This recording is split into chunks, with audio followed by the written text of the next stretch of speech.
Video देखने वालों को नमस्ते। तो आज हम बात करेंगे ब्रिटिश रूल भारत में कैसे शुरू हुआ उसके बारे में।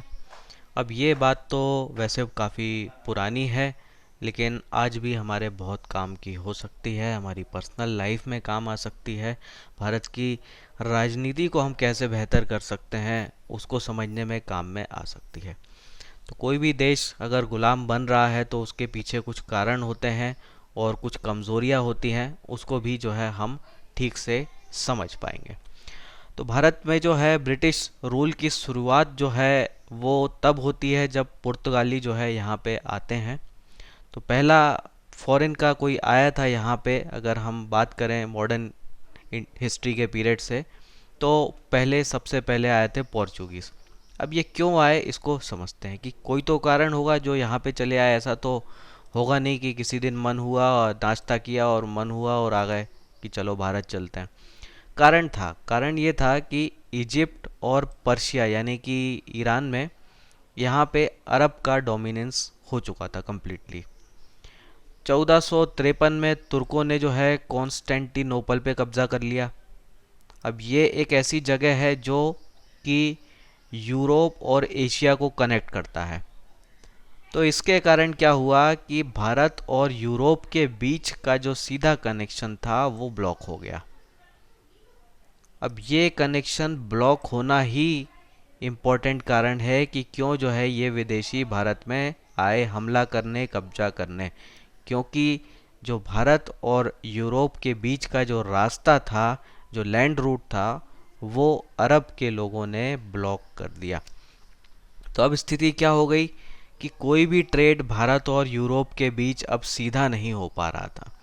तो जो भी ट्रेड होना है वो पहले मुस्लिम इंटरमीडिएटरीज के थ्रू ही होना पड़ता था।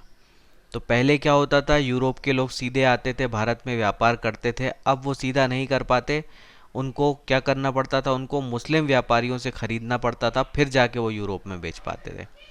तो बीच में अगर कोई इंटरमीडिएटरी आ जाता है तो स्वाभाविक है कि कीमतें बढ़ जाएंगी। तो बीच वाले जो हैं वो सोचते हैं हम भी ज़्यादा मुनाफा कमाएं, और जबकि पहले अगर आप सीधे ले रहे होते हैं तो आपका मुनाफा ज़्यादा होता है। और प्राइसेस को आर्टिफिशियली बढ़ाने के लिए ये लोग क्या करते थे, ये शॉर्टेज भी क्रिएट करते थे। क्योंकि अगर सप्लाई जितनी वो चाहते हैं उतनी ही एग्जैक्टली मिल जाएगी तो कीमतें कैसे बढ़ेंगी। तो कीमतें घटाने के लिए ये क्या करते थे कि सप्लाई को भी शॉर्ट करते थे, क्योंकि बीच के रास्ते पे पूरा कंट्रोल इनका हो गया। तो क्या हो रहा था कि शॉर्टेज हो रहा था एक तो कमोडिटीज़ का, और साथ में प्राइस बढ़ रहे थे।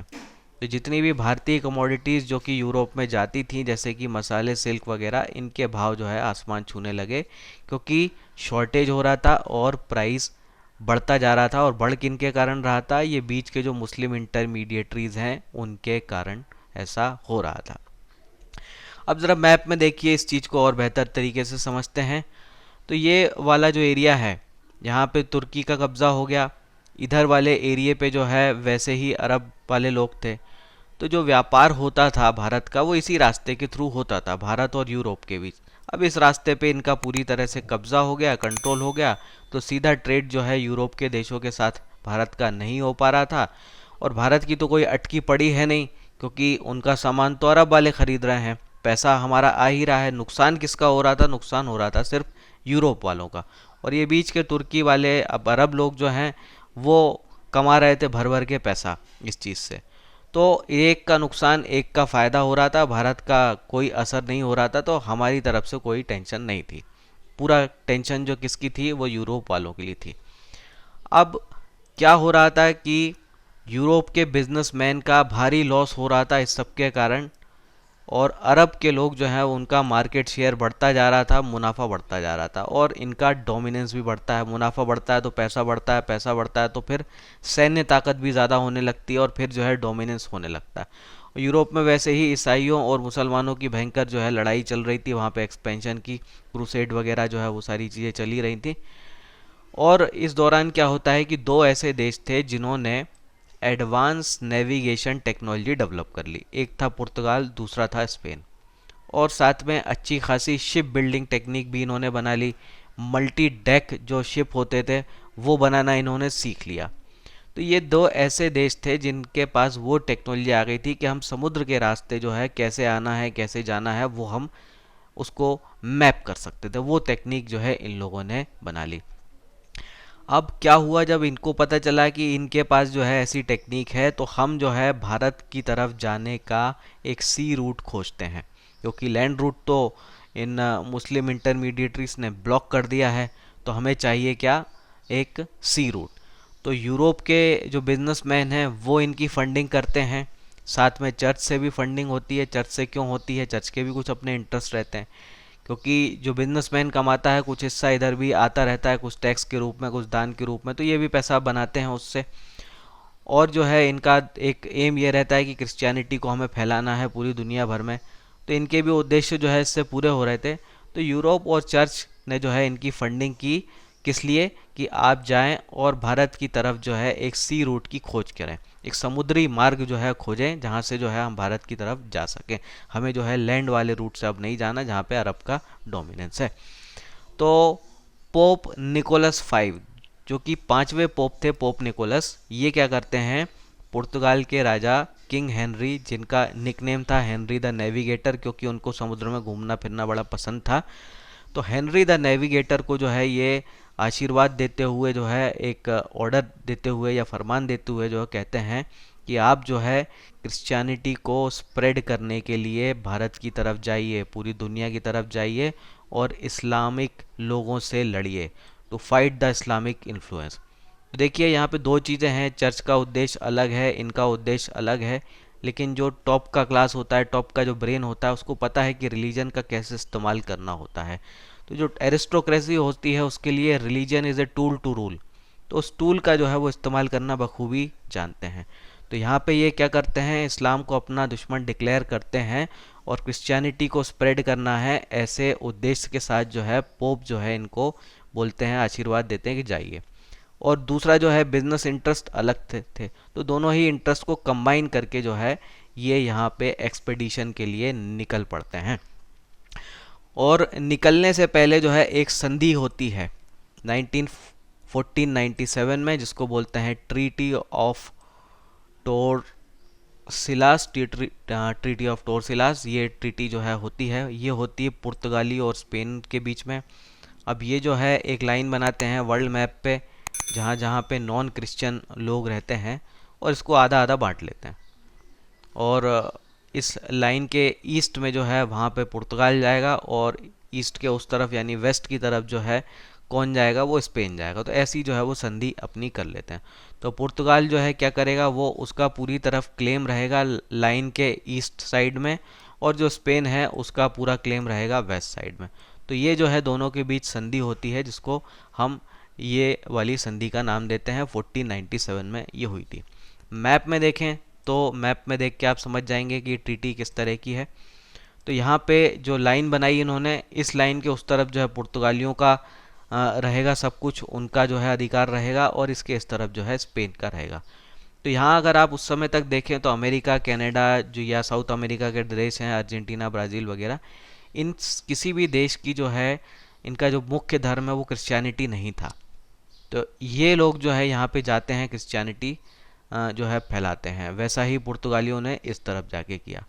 तो इस तरीके से जो है ये आगे बढ़ते हैं और यहाँ से निकल पड़ते हैं। तो कुछ जहाज़ जो है स्पेन के झंडे के साथ चल लेते हैं, कुछ जहाज़ जो है पुर्तगाल के झंडे से चल लेते हैं, कुछ ईस्ट की तरफ जाते हैं, कुछ वेस्ट की तरफ जाते हैं। तो 11 महीने लगभग जो है घूमते फिरते जो है केप ऑफ गुड होप से होते हुए जो है पुर्तगाली भारत पहुंच जाते हैं। अब इनके साथ आती हैं 3 जहाज़, 3 शिप, और कैप्टन कौन था, वास्को ड गामा। तो वास्को ड गामा जो है ये कैप्टन था। ये यहाँ तक जो है धीरे धीरे पहुँच जाता है, करीब करीब काफ़ी पहुँच जाता है। उसके बाद इसको एक गुजराती पायलट यानी कि जहाज़ चलाने वाला अब्दुल माजिद जिसका नाम था, ये उनको मिल जाता था, और ये उनकी मदद करता है कैलीकट तक पहुंचने के लिए। तो कैलीकट तक कैसे जाना है ये मदद जो है इनकी ये कर देता है, और मई 1498 में वास्को ड गामा भारत पहुंच जाता है। तो इस तरीके से जो है पुर्तगालियों का या बोलें तो यूरोपियों का प्रथम आगमन जो है भारत में हो जाता है। अब मैप को देखें तो मैप देख के आप जो है रूट को समझ जाएंगे कि कितना बढ़िया सा जो है ये रूट है, कैसे जो है यहाँ पे काम हुआ। तो पुर्तगाली जो है यहाँ से शुरू होते हैं और इधर से अफ्रीका से होते हुए यानी केप ऑफ गुड होप वाला ये रास्ता है। तो ये जो पूरा रास्ता है ये केप ऑफ गुड होप वाला है। तो यहाँ से होते हुए जो है वो आते हैं घूमते हुए अफ्रीका का चक्कर लगाते हुए और इधर पहुँच जाते हैं गुजरात महाराष्ट्र के करीब। यहाँ पे उनको अब्दुल माजिद मिल जाता है जो उनको छोड़ के आ जाता है कैलीकट तक, क्योंकि इनको मसाले कहाँ मिलते हैं वहाँ जाना था। तो अब्दुल माजिद बताता है कि वो वहाँ पे मिलते हैं और वास्को ड गामा पूछता है कि भाई आपको पता है तो हमारे साथ ही चल दो, बता दो हमें रास्ता और पैसे ले लो। तो ये जो है चलते हैं और कैलीकट में पहुंच जाते हैं इस प्रकार से 1498 में मई में। अब एक चीज़ जो है हमें समझनी है कि व्यापारियों के सिर्फ व्यापारिक हित नहीं होते, उनके कुछ और भी इंटरेस्ट छुपे हुए होते हैं, उस पर ध्यान देने की ज़रूरत होती है जो हमारे यहाँ के लोग नहीं कर पाते। तो कैलीकट के जो उस समय के रूलर थे, शासक थे, उनका नाम था जैमोरिन और इनको कोई अंदाज़ा नहीं था इनकी छुपे हुए उद्देश्यों का। तो ये समझते हैं कि ये सिर्फ जो है यहाँ पे व्यापार करने आए हैं, तो ये साहब इनका बड़ा स्वागत करते हैं कि आइए साहब व्यापार कीजिए यहाँ पे। ये स्वागत क्यों करते हैं? क्योंकि ये खुश होते हैं कि एक और जो है हमारे सामान को ख़रीदने आ रहा है, तो हमारे सामान की जो है डिमांड बढ़ेगी, डिमांड बढ़ेगी तो कीमत बढ़ेगी, कीमत बढ़ेगी तो ज़्यादा पैसा कमाएंगे। तो ये सोच के जो है ये खुश होते हैं और उसका अच्छा खासा स्वागत जो है वास्को ड गामा का करते हैं। अब पुर्तगाली जो है वो इस उद्देश्य से के आए थे कि हमें यहाँ पे अपनी ट्रेड मोनोपोली बनानी है। वो यहाँ पे किसी के साथ कंपटीशन में काम करना नहीं चाहते थे, वो कंप्लीट मोनोपोली अपनी चाहते थे। तो ये किस काम में लग गए? ये अरब, चाइनीज़, जापानीज़, अफ्रीकन जो भी ट्रेडर हैं छोटे मोटे, उन सबको निपटाने में लग गए। तो ये काम इन्होंने तुरंत नहीं शुरू किया, थोड़ा समय यहाँ पे लिया, स्थिति को समझा, ग्राउंड रियलिटी को समझा, उसके बाद इन्होंने काम ये शुरू किया। तो लगभग 3 महीने जो है वास्को ड गामा यहाँ पे रहता है और इसके बाद जो है अपने 3 जहाज़ जो लाया था उसमें भर भर के सामान भारत से भर के जो है लेके जाता है यूरोप में और वहाँ बेचता है। और इससे उसको 6000% का फ़ायदा होता है, 60 गुना प्रॉफिट हो जाता है अपनी सारी लागत निकाल के। तो इतने सारे जो आदमी लेके आया था, जहाज लेके आया था, वो सारा खर्चा पानी निकालने के बाद उसको 6000% का प्रॉफिट होता है। अब ये जो प्रॉफिट होता है इतना बड़ा, इसको देख के बाकी के यूरोप वाले चौंक जाते हैं, तो घबरा जाते हैं, आंखें चौंधिया जाती हैं उनकी कि यार इतना चमत्कारी प्रॉफिट कैसे हो गया। और जो बाकी के यूरोप वाले थे वो क्या करते थे? वो अरब व्यापारियों से खरीदते थे, तो अरब व्यापारी भारत से खरीदते थे। तो यहाँ पे क्या है कि वो इनडायरेक्टली खरीद रहे थे तो उनका प्रॉफिट होता था ना के बराबर, जरा सा, इतना सा। और जो वास्को ड गामा है वो सीधा भारत से खरीद के आता है सामान, तो उसको 6000% का प्रॉफिट होता है। तो इतना गजब का मोटा प्रॉफिट देख के सबके मुंह में पानी आ जाता है। किसके मुंह में आ जाता है पानी? पानी आ जाता है फ्रांस के मुंह में, पानी आ जाता है ब्रिटेन के मुंह में, पानी आ जाता है डच के मुंह में। तो ऐसे सारे जो देश जो कि अभी तक भारत नहीं पहुंच पाए थे, वो जो कि इनडायरेक्टली अरब लोगों के थ्रू जो है भारतीय सामान में ट्रेडिंग कर रहे थे, वो जो है अब यहाँ पे लालच में आ जाते हैं कि यार हमें भी कैसे भी करके भारत पहुँचना चाहिए, क्योंकि बहुत मोटा पैसा जो है वहाँ पे बनेगा। अब 1451 में वास्को ड गामा फिर से भारत आ जाते हैं माल उठाने के लिए। अब ये कहते हैं जैमोरिन से, जो कि वहाँ के उस समय के राजा थे, कहते हैं कि आप जो है अरब व्यापारियों के साथ ट्रेडिंग करना बंद कर दो, जितने भाव में वो खरीदते हैं हम उससे ज़्यादा में आपका सामान खरीद लेंगे। लेकिन जैमोरिन ने मना कर दिया। जैमोरिन को लगा कि यार किसी की एक की भी मोनोपोली होना ठीक नहीं रहेगा, इसलिए जो है उन्होंने मना कर दिया इस बात से। अब इस बात से मना कर दिया तो पोर्चुगीज़ जो है वो इनडायरेक्ट तरीका अपनाने लगे कि आप अगर उनके साथ ट्रेडिंग बंद नहीं करोगे तो हम हमले करेंगे। तो इन्होंने जो है अरब व्यापारियों की जो जहाज़ थे, शिप्स थे, उस पर हमला करना शुरू किया और सी पायरेसी जो है शुरू कर दी। यानी कि समुद्र के रास्ते जब इनके जहाज़ जा रहे होते थे तो उस पर जो है वो हमला कर देते थे, लूट ले लेते थे। तो सी पायरेसी बोलती हैं, समुद्री लुटेरे जो बोलते हैं, वो काम जो है ये पोर्चुगीज़ लोग करने लगे।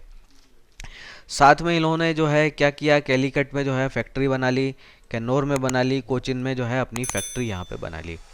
अब फैक्ट्री बना रहे थे तो कोई दिक्कत नहीं थी, नॉर्मल बात है, लेकिन फिर इन्होंने इसकी किलेबंदी शुरू कर दी, इन फैक्ट्रीज़ की किलेबंदी शुरू कर दी, फोर्टिफाइंग शुरू कर दी। अब ये चीज़ चिंताजनक हो जानी चाहिए थी। भारत के जो उस एरिए के जो भी शासक थे उनके दिमाग की बत्ती यहाँ पे जल जानी चाहिए थी कि फोर्टिफिकेशन अगर हो रहा है तो बात जो है सीरियस है, ये सिर्फ व्यापारी नहीं है, ये कुछ और भी इनके छुपे हुए इरादे हैं, इसको समझ जाना चाहिए था, लेकिन नहीं समझते और यहीं पे बड़ी गलती हो जाती है। फिर 1505 में जो है आते हैं फ्रांसिस्को डी अल्मीडा, जो पोर्चुगल के राजा हैं, वो इसको गवर्नर बना देते हैं भारत का 3 साल के लिए। तो 3 साल के लिए जो है भारत का जो भी ऑपरेशन है उसके गवर्नर जो है ये रहेंगे फ्रांसिस्को डी अल्मीडा। अब इनको एक काम दिया गया, इनको काम दिया गया कि मुस्लिम ट्रेडर्स जो हैं उनका पूरा बिजनेस अपने को बर्बाद करना है। कैसे करना है? आपको कैप्चर करना है ये दो जगह, सेजिंग एडन और ओरमुज, इन दो जगह पर हमें कब्जा करना है। इससे क्या होगा, ये मुस्लिम ट्रेडर्स का जो ट्रेडिंग एक्टिविटी है इस रूट से वो नष्ट हो जाएगी, वो हमें करना है। मैप पे आइए, मैप पे आके देखते हैं फिर से वो जगह कहाँ पे है। तो ये जगह है, एक ये हरमुज और एक ये है एडन।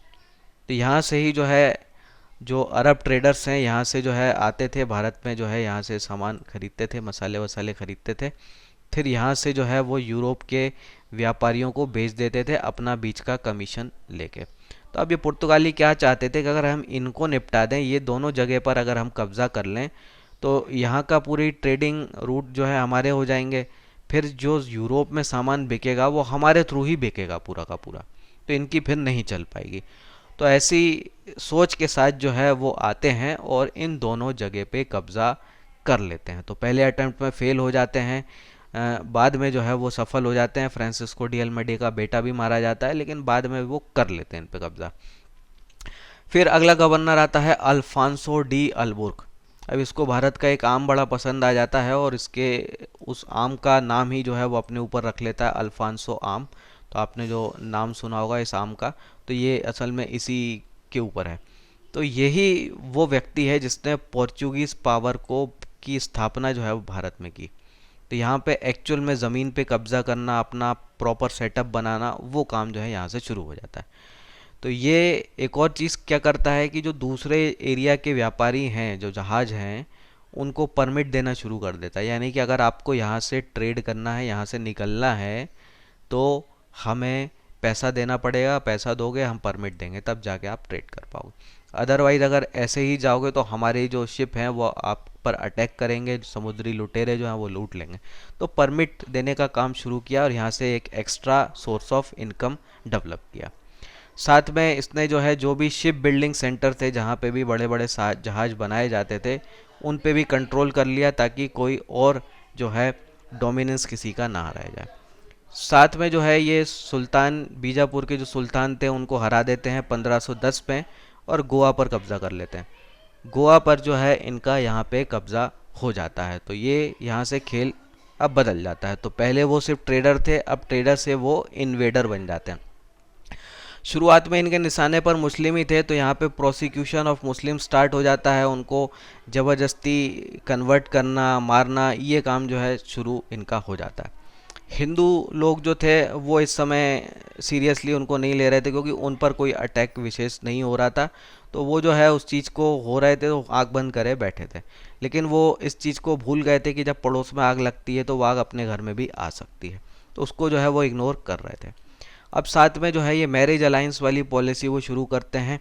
तो वो जो है शुरू करते हैं कि अपने यहाँ जो भी पुर्तगाली इधर आ रहे हैं उनको बढ़िया पैसे देते थे और बोलते थे कि गिफ्ट विफ्ट खरीदो, भारतीय लड़कियों को इम्प्रेस करो और उनसे शादियाँ करो। तो ये जो है मैरिज मतलब भारतीय महिलाओं के साथ शादी करो, लड़कियाँ उससे को पटाओ, ये काम जो है ये यहाँ पे शुरू करते हैं। तो ये काम बड़ा ही इम्पोर्टेंट होता है डेमोग्राफी बदलने के लिए। तो डेमोग्राफी आपको बदलना है तो आपको लड़कियों को पटाना पड़ेगा, नए बच्चे जो होंगे वो आपके फॉलोअर होंगे, ऐसा आपको करना होता है। तो धीरे धीरे आने वाले कुछ 50, 100, 150 सालों में डेमोग्राफी बदल जाती है, फिर उस जगह कब्जा करना आसान हो जाता है। तो कश्मीर वगैरह का आप एग्जांपल है, बांग्लादेश है, पाकिस्तान, ये ऐसे ही बदले गए डेमोग्राफी के को बदल के। और आज भी जो लव जिहाद जैसी चीज़ चलती है उसका भी एक ऐसा ही उद्देश्य है। तो यहाँ पे जो है ये चीज़ें चलती रहती है। अगला गवर्नर आता है इनका नीनो डाकूना, ये जो है इसका नाम है। अब इसको जो है मुग़लों का थोड़ा सा साथ मिल जाता है, क्योंकि पहले इनका जो व्यापार चल रहा था वो प्योर साउथ इंडिया में था, जहाँ पे मुग़लों का इन्फ्लुएंस नहीं था। और दूसरी जगह क्या हो रहा था कि जहाँ भी बगावत हो रही थी जैसे गुजरात वगैरह के एरिया में, तो उस बगावत को दबाने में पुर्तगाली इनका साथ दे रहे थे। तो इसके कारण जो है मुग़लों का इनको सपोर्ट मिल जाता है। सपोर्ट मिलता है तो साथ में कुछ और चीज़ें भी मिल जाती हैं जैसे कि मुंबई, दमन, दीव। तो ये 3-4 जगह जो है मुग़ल जो है इनको दे देते हैं। अब यहाँ पे ये पुर्तगाली कुछ जल्दबाजी में थे कि हमें क्रिश्चियनिटी को बड़ी तेज़ी से फैलाना है। तो ये लोग क्या करते हैं कि 2-3 पादरी जो हैं वो रॉयल मुग़ल फैमिली के पास भेजने लगते हैं उनको बाइबल पढ़ाने के लिए। एक थे पास्टर रोडोल्फो और एक अंटोनियो। तो ये साहब जाते हैं, रॉयल मुग़ल फैमिली जो है उनको बाइबल का ज्ञान देते हैं और इस उद्देश्य से देते हैं कि ये एक दिन कन्वर्ट हो जाएंगे। और ये अगर कन्वर्ट हो जाएंगे, अगर आपका बादशाह ही कन्वर्ट हो गया तो फिर बाकी के लोगों को, उसकी प्रजा को कन्वर्ट करना कौन सी बड़ी बात है। तो इस उद्देश्य से जो है वो को करने लगे। अब यहाँ पे क्या होता है कि ये हिंदुओं के खिलाफ भी जो है अपनी वो नफरती पॉलिसी जो है शुरू कर देते हैं, अभी तक जो सिर्फ मुसलमानों के खिलाफ थी। तो यहाँ पे जो है वो हिंदुओं को भी कन्वर्ट करने में लग जाते हैं, जो कन्वर्ट नहीं हो रहा उसको मारने में लग जाते हैं। तो ये कार्यक्रम शुरू हो जाता है। पहले जहाँ टारगेट सिर्फ मुस्लिम थे, लेकिन बाद में अब हिंदू भी हो जाते हैं। अब यहाँ पे जो है थोड़ा सा ये ओवर कॉन्फिडेंट होने लगते हैं और एक गलती ये कर देते हैं। तो 1613 में ये क्या करते हैं, मुग़ल जहाज़ों पर हमला कर देते हैं। कई उनके यहाँ के जो मुस्लिम लोग थे उनकी भी हत्या कर देते हैं और जो भी उनका सामान था, कार्गो था, उसको भी लूट लेते हैं। तो ये 1613 में ये काम कर देते हैं। और साथ में ये कुछ और काम करने लगे कि जो भी अनाथ बच्चे हैं हिंदू के या मुसलमान के, उनको जो है ये ख़रीदने लगे थे और ख़रीद के इनको जो है क्रिश्चियन बना रहे थे और बाद में अपनी सेनाओं में भरना, ये सब करने के काम भी जो है ये करने लगे थे। अब ये सारी चीज़ें कर रहे थे और साथ में एक और काम इन्होंने कर लिया कि हुगली पे भी कब्ज़ा कर लिया, वहाँ पे डोमिनेंस करने लगे। तो यहाँ से जो है वो बंगाल में भी इनका प्रभाव जो है वो शुरू हो जाता है। अब ये सारी एक्टिविटी देखने के बाद जो है मुग़लों को थोड़ा सा ज्ञान आता है, समझ में आती है, अकल आती है कि ये तो भाई ख़तरनाक हो रहे हैं, कंट्रोल से बाहर हो रहे हैं। तो शाहजहाँ जो है वो ऑर्डर देते हैं किसको, अपने सेनापति कासिम खान को, कि जाओ इनको निपटा के आओ। तो ये जो है हुगली पे हमला करते हैं, हुगली पे वापस कब्ज़ा कर लेते हैं, लेकिन इस कब्ज़ा करने में इनके 1000 सैनिक मारे जाते हैं और 400 पुर्तगालियों को करीब जो है ये कैद में कर लेते हैं। अब यहाँ पे भी ये गड़बड़ कर देते हैं, गड़बड़ ये कर देते हैं उनमें से अधिकतर को छोड़ देते हैं कि जो भी इस्लाम में कन्वर्ट होने के लिए तैयार है उसको हम जो है छोड़ देंगे। अब इससे क्या हुआ कि कई कन्वर्ट हो गए और उनको छोड़ दिया और बाद के जो कन्वर्ट नहीं हुए उनको गुलाम बना लिया। तो ये काम जो है मुग़ल यहाँ पे करते हैं। तो मुग़लों का जो है ये रिटालिएशन होता है।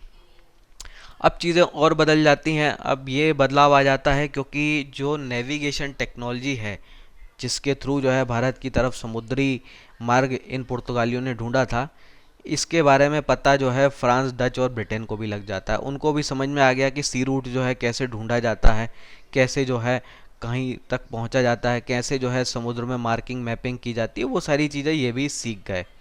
तो ये सीख गए तो साहब इनको भी पैसा चाहिए था। तो जो पुर्तगाली अकेला मोटा पैसा बना रहे थे भारत से, तो ये भी यहाँ पे आ जाते हैं।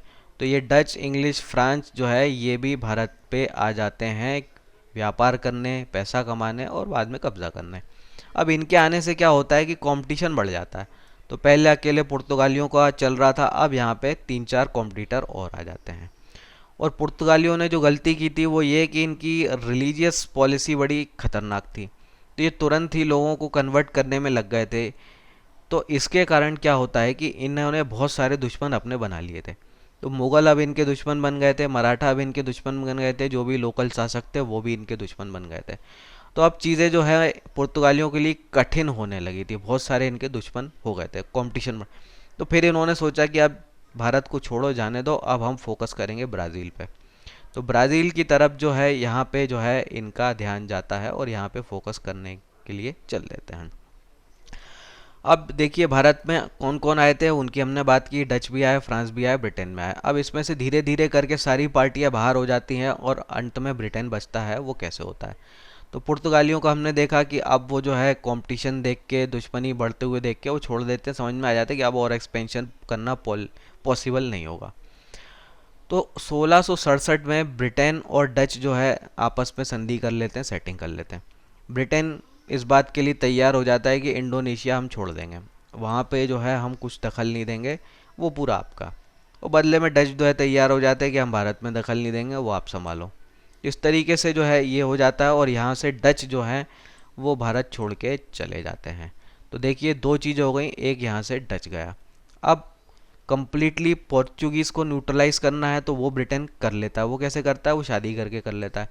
तो ब्रिटेन के जो राजकुमार हैं उनकी शादी हो जाती है पुर्तगाल की राजकुमारी के साथ। तो पुर्तगाल जो है दहेज में इनको बम्बई दे देता है। तो बम्बई जो भारत का एक महानगर है वो दहेज में इनको दे देता है ब्रिटेन को। अब क्योंकि अब इनकी रिश्तेदारी हो गई है, क्यून कैथरीन जो है इनकी जो है बहू बन गई हैं, तो अब ये दो देश आपस में लड़ते नहीं है। राजशाही वहाँ पे उस समय चली रही थी। तो 1661 में जो है ये चीज़ होती है। तो इसके बाद जो है पुर्तगाली जो है अपना भारत में एक्सपेंशन रोक देते हैं कि भैया अब जहाँ तक हमने जितना ले लिया उतना ही रहेगा, आगे हम और नहीं बढ़ेंगे। तो अब यहाँ क्या हुआ ब्रिटेन के लिए, एक तो डच गए और एक तो पुर्तगालियों ने अपना एक्सपेंशन रोक दिया। तो दो उनके कॉम्पिटिटर जो है वो निपट गए। अब इनके पास बचता है एक लिमिटेड कॉन्ट्रीब्यूटर, वो है फ्रांस। तो अब इनको किससे निपटना है, सिर्फ फ्रांस से।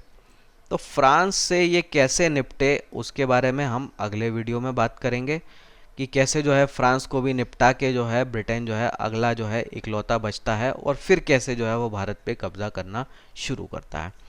तो ये वीडियो अगर आपको अच्छा लगा है तो पहले तो मुझे ये बताइए कमेंट में कि आपने इस सब चीज़ों से क्या सीखा, क्या आपको समझ में आ रहा है कि क्या हमें नहीं करना चाहिए, क्या किन बातों से हमें सचेत रहना चाहिए वो।